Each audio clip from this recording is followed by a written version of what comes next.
Lahore high court میں نگراں پنجاب حکومت کو کام سے روکنے کے لیے درخواست سماعت کے لیے منظور کر لی گئی۔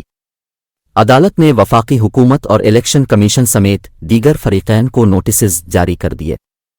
عدالت نے استفسار کیا کہ اگر 90 روز میں الیکشن نہیں ہوتے تو نگراں حکومت کا مستقبل کیا ہوگا۔ وکیل اظہر صدیق نے کہا کہ اگر 90 روز میں الیکشن نہیں ہوتے تو نگراں حکومت از خود ختم ہو جائے گی اور پرویز الہی بطور چیف منسٹر دوبارہ بحال ہو جائیں گے۔ دوران سماعت اسسٹنٹ ایڈوکیٹ جنرل نے درخواست پر اعتراض کیا، جس پر جسٹس شاہد کریم نے پنجاب حکومت کے وکیل سے استفسار کیا کہ اب کون ہے۔ اسسٹنٹ ایڈوکیٹ جنرل نے جواب دیا کہ میں پنجاب حکومت کا نمائندہ ہوں اور جسٹس رضا قریشی اسی نوعیت کی درخواست کو خارج کر چکے ہیں۔ جسٹس شاہد کریم نے ریمارکس دیے کہ عدالت نگراں حکومت کو نوٹس نہیں کر رہی اور عدالت اس معاملے کو آئینی طور پر دیکھ رہی ہے۔ واضح رہے کہ شیخ رشید نے اپنے وکیل اظہر صدیق ایڈوکیٹ کی وساطت سے درخواست دائر کی، جس میں موقف دیا کہ نگراں حکومت کی 90 دن کی مدت پوری ہو چکی ہے اور آئینی طور پر نگراں حکومت مزید کام نہیں کر سکتی۔